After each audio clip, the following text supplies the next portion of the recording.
Welcome to Club 120, the ultimate roundtable for diehard Cubs fans and lovers of all things sports and lifestyle. Strike three, you're out. Hosted by Neil and Nate, two former baseball players and coaches turned loud mouths with strong opinions and even stronger banner. Get ready for quick-hitting, time-answer segments packed with wit, laughs, and the occasional heated debate. From analyzing Cubs on-field action to diving into off-field drama, no topic is off limits. So grab your glove, pour a drink, and pull up a seat at Club 120, where the banner's quick, the takes are hot, and the Cubs always come first. Let's get started. Play ball! Hello, Cubs friends. My clock's frozen, but it says 120. You know what that means. Time to grab an old style and a bleacher seat. Let's talk Cubs. You're in Club 120. I'm Nate, and with me as always is a man who never calls the police on kids doing donuts in the school parking lot. Neil, what's on today's tab? Those donuts got a lot easier when the school parking lot's covered in ice. Yeah, thanks, Nate. I appreciate it. We've got a good one today. We'll start with Nico's numbers. He wants to be a Cub for life, but what's it actually going to cost?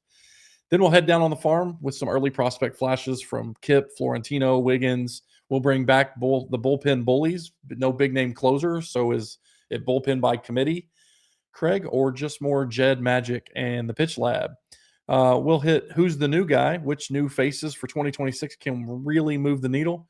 And our topic of the week, the pressure cooker. Who's under the most pressure right now for the Cubs? Let's kick it off, my man. Nico's numbers. I've seen two different sets of numbers floating around out there. What do you think? What's it worth? Give me your thoughts. Well, I mean, what's the latest that you've heard? Because you sent me two separate numbers, 2 different days. So yeah, So yesterday I'd heard.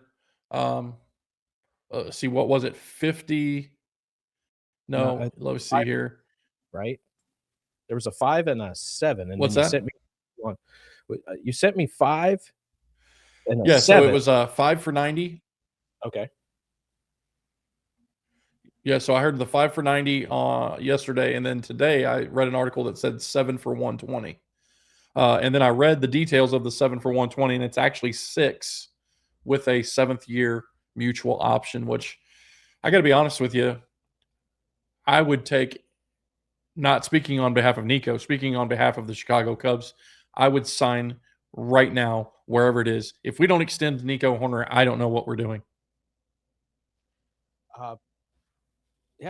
In preparation for this, I'll just throw some names out here, and then you can we'll just have a negotiation, right? Like the top 5 right now, top 4 guys all make more than $22 million at second base. Neil, Xander Bogaerts 25.5, Marcus Semien 25, Jose Altuve 23, Ketel Marte in the 20s.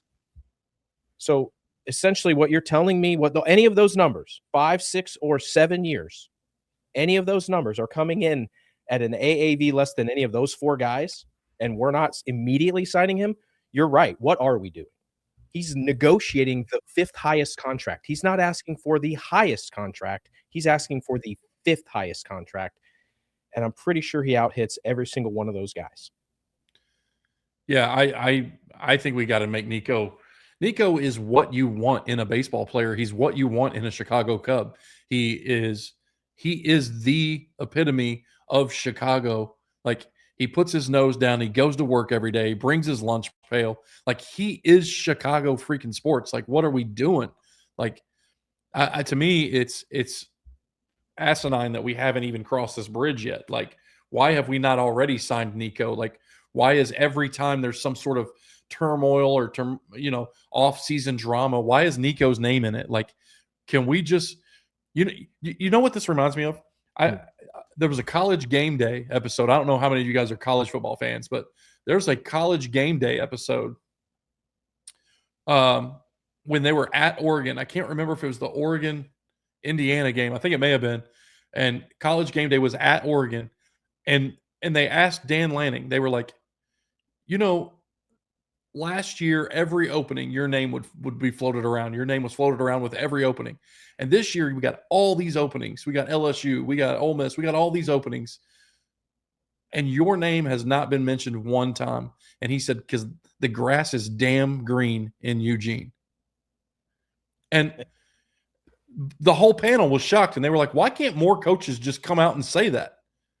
Well, why can't the organization just come out and say, we want Nico Hoerner to be here for the next 5 to 7 years? I don't understand it. I don't know why we play this song and dance where, oh, we might trade him or we might not. Like, make Nico Hoerner a freaking Cub for the rest of his life. I feel like we're on a campaign trail. That's 2 weeks in a row here. I got a question, though. Does the Luis Ariz not being signed right now, does that have any bearing for you on Nico's contract? No, I don't think so. The whole thing is like when I hear trade rumors of Nico and all this stuff, and I did see that the Giants, who were the main player in this conversation, did end up signing the Pantene Pro-V spokesperson. Is it Donovan? Is that it?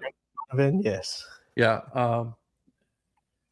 What a beautiful set of golden locks he has, right? Right out there. It's like good look. Yeah, he's got a real face for radio. So here's the thing. Like every time this is brought up, it's, well, Matt Shaw can play second. And it's we've already, let's just lock him down. Like, we have a Gold Glove second baseman who's willing to spend the rest of his career in Chicago for less money than he's worth because he wants you to build a championship roster and is not saying, I need you to lease the farm to me. Like, I don't understand what we're waiting on. I don't understand why we're not doing it. I don't understand why it's not done. To me, it seems like there's so much culmination to this season. There's so much. The veteran contracts were all structured to end here, right? It seems like there's just Nico's not the only guy, right? As far as playing for some paper on this roster right now. And what's weird is that he's not asking for anything but fair market value. And we only shop the guy. Like, it's not like he's asking for something outrageous here. Okay. He's actually doing a disservice. Like, he's not coming in saying, give me Kettle Marte money. Give me any of these. He's not mentioning any of these guys' names. He's just sitting here saying, hey, it'll cost you 17 to 19 million for the next 5 years. Let's do it. Okay. So you said the word market value. What is the highest annual number you're willing to pay Nico Hoerner? Man, for basically 5 years, essentially, is what we're asking for. What I think he can be. Yeah. Again, as soon as you sent me the 90 million, I was like, why isn't this done? As soon as you sent me the 7-year and it was 18 million or whatever per anything between 20 and 22, I think maybe 22, 23, I would go there. I mean, look, he doesn't hit for power. We get it. But again, what he exemplifies for your organization, what he does for your lineup and stability, and what he does for your defense up the middle, it's hard to put value on that. I get it. But when you lock that in for the next 4 years as a core and a value, right? That's what Jed's trying to build, right? Something that it has sustainability. He is the epitome of that sustainability. Yeah. Okay, while Nico's talking long term, the future is also being built down on the farm. Let's move on to our segment that is a reoccurring segment, Down on the Farm. You got Cubs prospects like Wiggins, you got Florentino, you got Kipp. Talk to me. Sure. Well, we highlighted a few guys last year, like Jefferson Rojas, who's now the Cubs' number 3 rated prospect.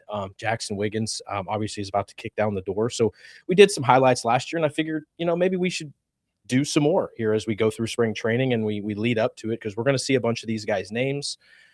So here's 3 that you've either seen or you will see because they are on the 40-man roster, and you're like, what? So let's start with a guy who I think has what I would say the Grant Hollowell treatment. Like, who did we call up? And then he comes in and like deals for like, a couple games. I think that's going to be Grant Kipp. He's you'll hear this a lot from these new wave pitching guys. He's a supinator. He spins it at 3,000 plus RPMs. So his breaking ball, his curveball is just a big swing and miss pitch.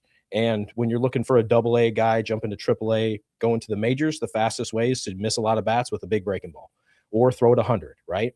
And he does one of those two things. So you can see that. The next guy is the Cubs minor league pitcher of the year, which was not Jackson Wiggins. It was Florentino. And he's only 21, Neil. His fastball is 90-91, though. But he has a 4-to-1 strikeout to walk ratio. So he missed a lot of bats, and he's got a real good feel for pitching at the age of 21. You can watch him rising through the minors this spring and summer.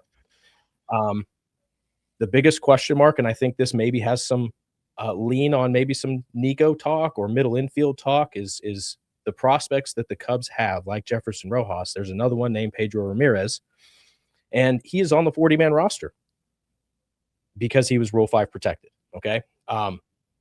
He also had 21 doubles and 8 ding-dongs last year. So there's some power there, and the Cubs are really looking forward to seeing him at AAA for the full year. And if he can push Triantos, which is another Cubs top prospect, and Jefferson Rojas in the infield. They tried him at third, but he's going to be a middle infielder. So it's going to be interesting to see how those three guys might have some impact on the big club or just move through their organization, and we keep seeing their names pop up because they've got some things that are worth watching. Okay, so let me ask you this while we're talking about prospects. Yeah. And as soon as you put this on the board that we were going to talk about down on the farm, this question came to mind, and I could not wait to ask you. Okay. How much should Cubs fans care about prospects after trading your number one prospect? I think that you should care more, honestly. The value, as you can see, look at the other packages. Look at the other guys that were traded in these package deals. The Cubs gave up one major prospect, and these other guys are giving up multiple guys. Okay. So that'll tell you some of the value as far as the Cubs are concerned, and as well as the negotiation, right? They're good at what we do. And Jed's pretty good in that boardroom. Should we care? Absolutely. We need these guys to either be pushing the major league level or they are currency. So either way, there's value for the Cubs today or tomorrow. Okay. One more question before we move on. Which prospect name actually excites you the most? Jefferson Rojas. Why? Because he's the middle infielder that you love watching. He's hopefully a more polished Javi Baez without a lot of the sass and a less swing and miss. Okay. So from kids with upside to relievers with stress, we are moving on to the bullpen bullies. They're back, man. The bullpen bullies are back. The Cubs don't sign a big name closer in the offseason. Is this bullpen by committee? What are your thoughts on the bullpen? Well, answer this one for me first, Neil. Are the Cubs cheap on their bullpen? You know, part of me wants to say yes, but I'm going to say no because I know how much we have invested in Zombro and Tread Athletic and the Pitch Lab, and I know that the investment is there.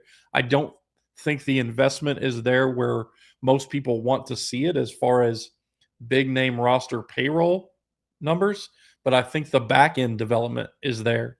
I think going out and finding these yard sales and turning somebody's lump of coal into a diamond is, and I'll be honest with you, there's a name, two names on our list of guys that are currently on our 40-man roster that I think had, I'm not going to say awful, but did not have good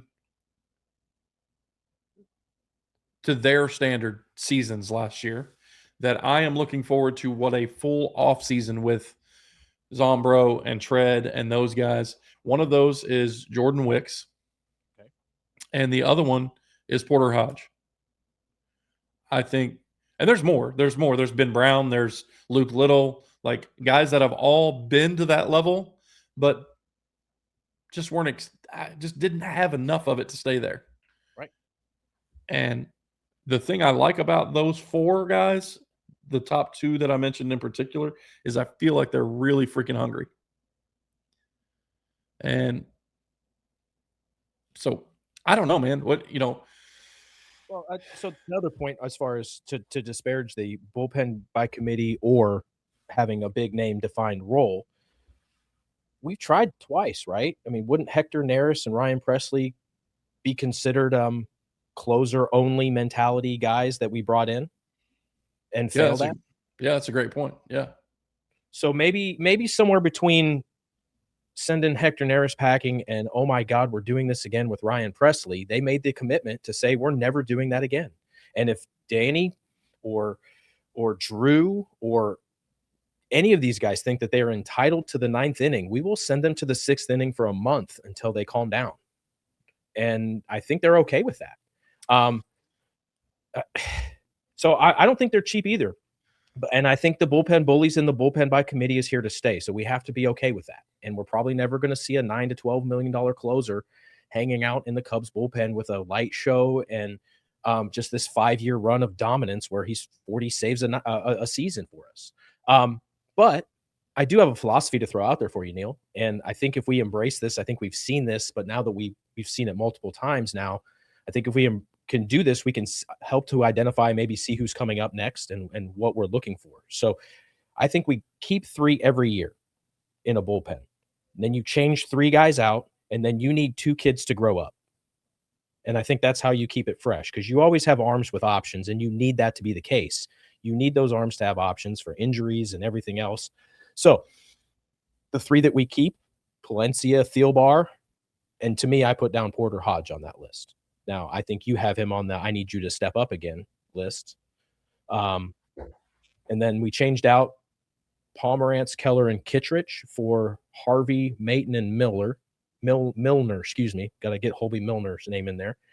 And then we need to pick a few of these guys to grow up, and you've highlighted that. And I think you said that the best thing that we've got right here is a massive amount of guys that are what quad A guys, right? They've spent some time.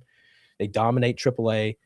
They do some cute stuff in with the Cubs, and then they get sent back down. So Brown, Assad, Wicks, Neely, Little, Howell. Like, you've got a whole list of guys there that could replace any of those guys I've already mentioned.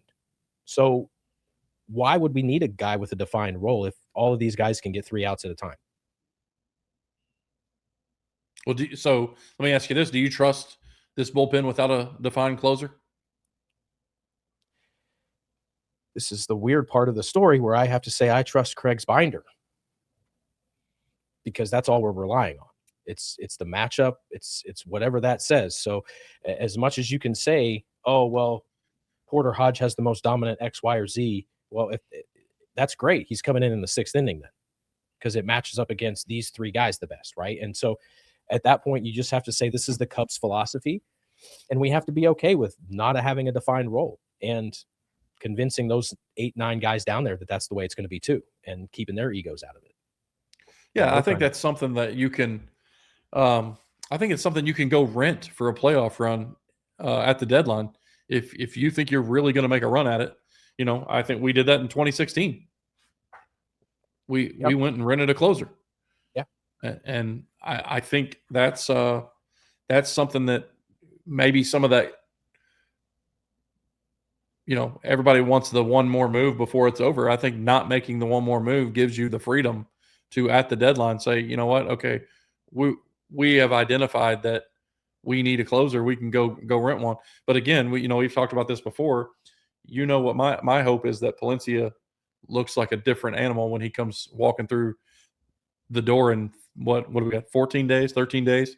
Sure. And he he becomes that role for us, but we'll see. Only time will tell.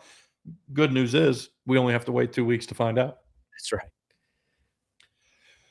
Okay, so if the bullpen's unsettled, let's talk about new faces who might settle things. Who is the new guy is the next topic. New faces, big impact. Which additions are starters? Which additions are depth? Who has the clearest path to meaningful innings and at-bats?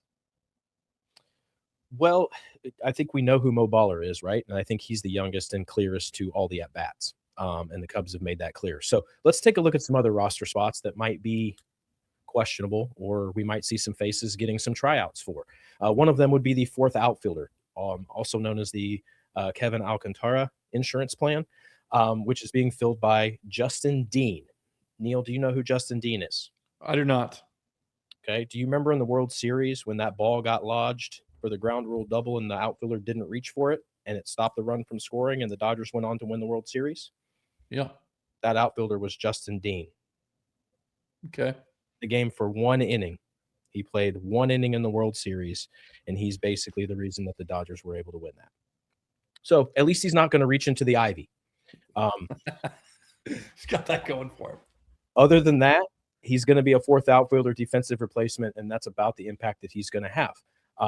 If Kevin Alcantara cannot be an impact player on this roster. And also Kevin's got an option year left that we can work with here before all of that. So I do see Justin Dean getting a shot out of the gate here, potentially. The other guy is Tyler Austin. I have a massive question here at the end of this, but Tyler Austin, you can think of Patrick Wisdom in reverse, I guess, since he's coming from Japan. A lot of power numbers, some position versatility, a corner guy, corner infield, corner outfield, sit in the corner of the dugout. Would you have rather seen Johnny Long get those at-bats rather than Austin? Oh, man.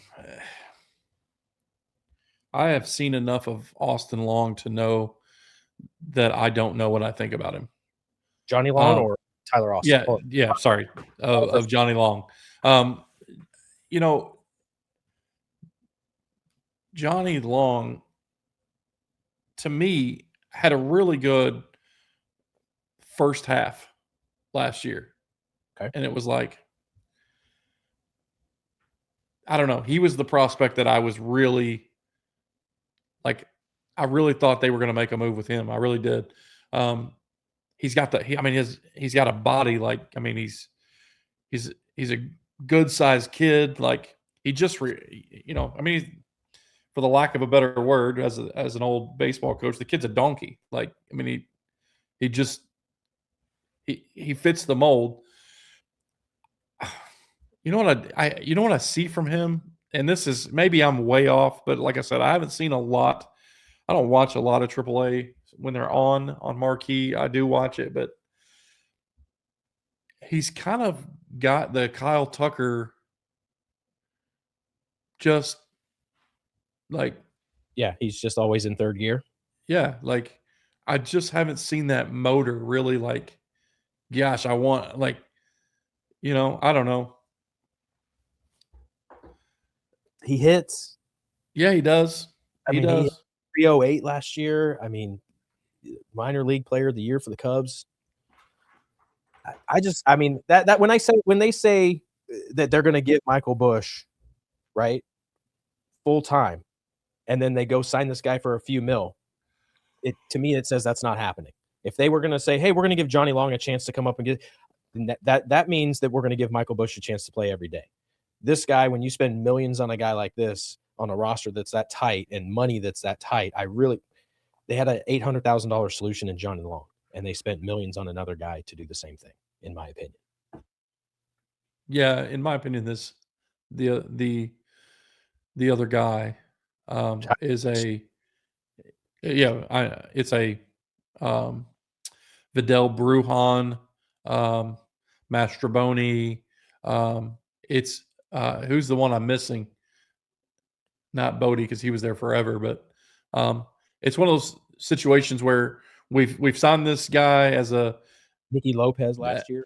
Yeah, as a Ben Zobrist jackknife guy that can play all the positions. And who's the guy that we had last year that stole all the bases? He was fast. We had this super utility guy. Played third. He played second some. He played short some. Yeah, why are we drawing a blank here? I have no idea, but you know who I'm talking about. Anyway, I think that, but then when it came nut cutting time, none of those guys were on the roster. Right. And I think that's what Austin is to me. He's just another one of those guys that is this super utility guy that we're gonna throw out there and see if it sticks. I mean, there was all kinds of them. Who was the guy? Gage Workman. I mean, he was one. Like, I mean, the list goes on and on. Like, people probably pop like 8 or 9 home runs in Mesa, and everybody's going to go wild. That we do have a legit platoon now, and it's going to be awful. It's just another. It's just Craig hates Michael Busch. We get it.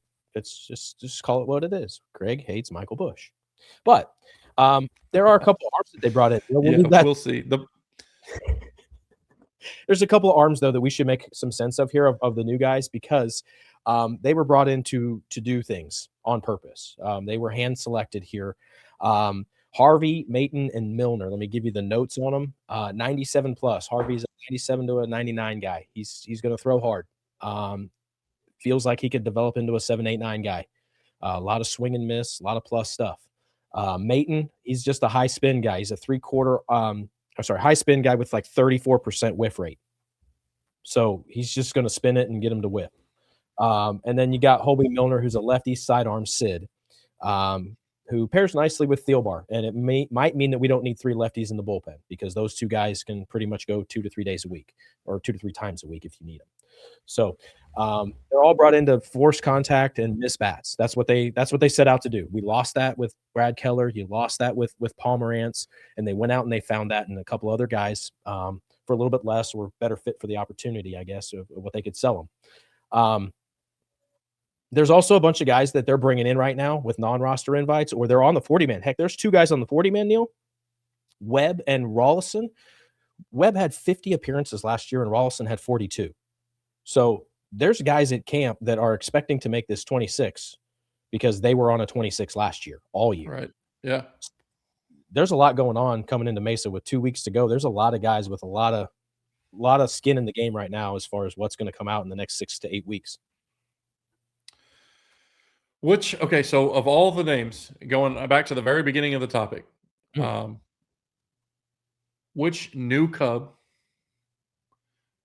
do you trust the most right now?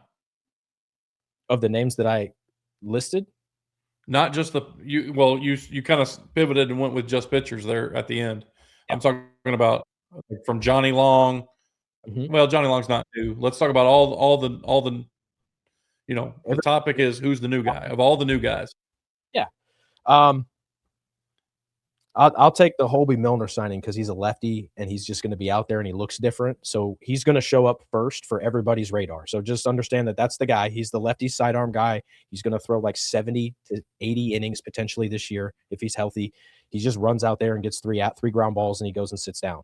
I think he's going to have one of the bigger impacts. Lefty relievers always do. And I think that's a guy that Craig's going to really use a lot. Yeah, no, I totally agree. You and I both had an exercise today where I laid out who I thought if opening day started today, here's my 26, and you laid out opening day your 26. And once we got into the bullpen, we were different on several, but the one guy that we both had in common was Hobie. So I agree. I think he'll be there. So that leads perfectly into our topic of the week, the pressure cooker. Bullpen by committee, defensive infielders, 6+ starters ready, sophomore slumps. Cubs roster is full of competition, but who is under the most pressure? Is it Jed? Is it Craig Counsell? Is it players? Is it some of the new guys, Cabrera, Bregman, PCA?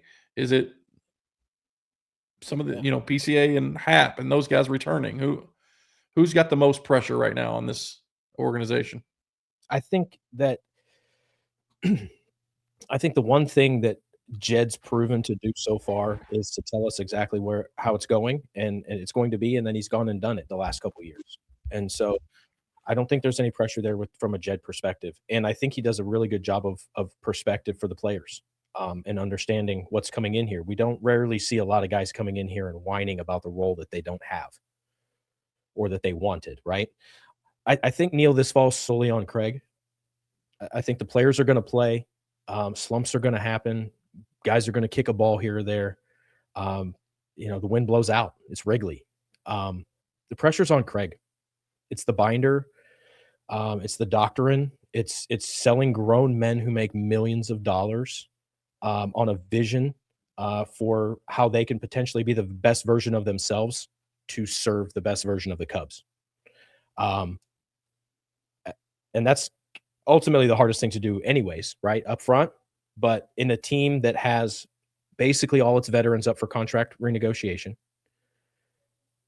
a pack of players kicking down the door to be here for major league service time, and potential superstars like PCA and guys like Michael Busch, who are defining what the next generation is going to make as those types of players.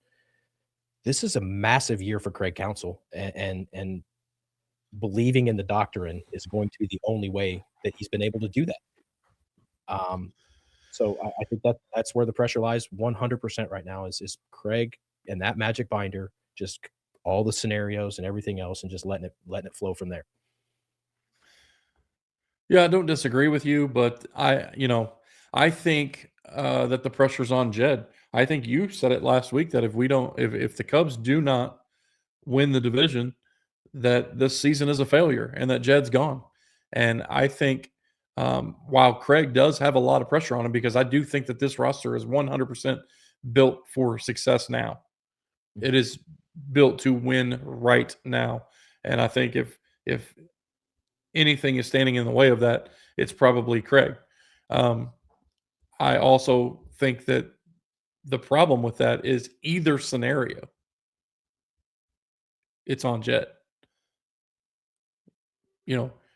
We had a manager that had more left on his contract, and we tossed him aside to go get the highest paid manager in all of baseball. Yep. That hasn't won anything meaningful.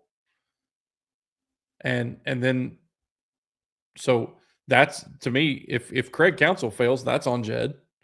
And so if the guys between the lines, if Cabrera gets hurt in week 3 and Bregman underperforms and Happ is the bad version of Happ, and Owen Casey makes the All-Star team. Yeah, then so Yeah. to me, whether it's between the lines or in the number one spot in the dugout, either one of those fall on Jed. And so I think, go ahead. Do you think that there's any change in perspective or approach? Obviously, we've seen it from the front office and spending. Do you think that will translate to anything on the field from an aggressiveness standpoint? Or let's say, I don't know, certain situations like we should sit a player because he might or might not be a little bit injured. But we don't really want to offend anybody. It seems like that's been the Cubs' MO in the past. Is there a more aggressive approach that we're going to get everything done that needs to be done no matter what right now? And I really hope so. I hope that the whole organization, I hope the organization as a whole, I did not see any, last year we saw some moves with some medical staff, and we didn't see any offseason moves with medical staff yet. I would think that stuff would have already been done. But I got to be honest with you, if anybody dropped the ball, it'd be the Cubs medical staff last year. If the version of the story we're being told is true, and that his performance is all his decline in performance was because of a hand issue or whatever, if that's the reason he couldn't hit a ground ball and run it out to first, if we're blaming the hand on that, then I think somebody needs to answer some questions in medical on why he was allowed to compete. I take that back. There was zero competing. Why he was allowed to be on the field. Well, it wasn't the first time, though, right? We've had several instances with Cubs medical staff, training coaches, who's available, what's their technical availability, or, when should we sit them? When should they have surgery? Again, I think it's just they learned it last year with Tucker. I hope they learned the lesson. Why are we catering to these players? We pay them. Like, this is our responsibility to have the healthiest version of these players at all times. And if they can't be, why are we letting them go compete and potentially hurt themselves? I hope that they don't go to I don't want to offend anybody role when they're trying to get this, because I'm going to be honest, I don't think they really give a darn in LA when they tell them you're going to go sit down for the DL for 10 days. And they go. And Blake Snell goes and sits down for 10 days because he didn't feel right in his bullpen. Like, yeah. Why? Well, here's the difference. Mm-hmm. 1-year deals. Like, Kyle Tucker was on a 1-year deal, and we were trying to manage his feelings and trying to really play to, you should want to be here, and we want you here, and everybody, let's all hold hands and sing Kumbaya. Like, we don't have Ian Happ's in a contract year. Nico Hoerner's in a contract year. Let's get the the Nico Hoerner signing. Let's get it done in spring training and have him back for 7 years. And then to me, in my mind, there's nobody on our roster that we're afraid to offend anymore. Because the guy we kept. Because everybody, we finally committed to him. Yeah, and everybody is locked in. Like, well, I don't care about your hurt feelings because you're here for the next 7 years. So you think that's from a standpoint of how the Dodgers, looking back, how the Dodgers maintained that many egos and that many contracts was because they actually committed to those players? Yeah, 100%. 100%. And I think the Cubs are, in a situation with Kyle where they're looking at, can we sign him? Can we get value out of him? Can we, they're looking at all sides of that coin because they know at the end of the year, he's a free agent. So they're trying to either drive up his value or, I mean, I don't know. We don't need to beat that dead horse anymore. He's no longer a Cub. That's right. It is. It's going to be a loaded spring training. There is so much coming here in the next couple of weeks. A lot of roster transactions, so we'll try to keep you guys abreast of anything that might make sense. In fact, there was a couple late last week or this week that need to probably be on next week because one of them's from Tread. So we might need to look at some of those guys and some of those reoccurring themes that start showing up on how they build this roster. So it's gonna be fun. Yeah. Well, that's all the time we have. Thanks for joining us. Thanks for tuning in. Thanks for watching. However it is you watch or however it is you listen, we appreciate you. We obviously couldn't be here without you. So we thank you. Be sure to like, subscribe, follow all social media platforms at Club 120 Show. Visit us online at www.club120show.com. That is all for us. We'll see you next week. Go Cubs, go. Go Cubs, go. This has been Club 120. Neil and Nate have practically spent their entire lives doing something centered around baseball. And with these guys, you're going to get quick-hitting, time-answer segments packed with wit, laughs, and, yes, heated debates. We hope you enjoyed the show. If you did, make sure to like, rate, and review. We'll be back soon. But in the meantime, you can find us on all social media platforms at Club 120 Show. And, of course, the website at www.club120show.com. Until next time, go Cubs, go!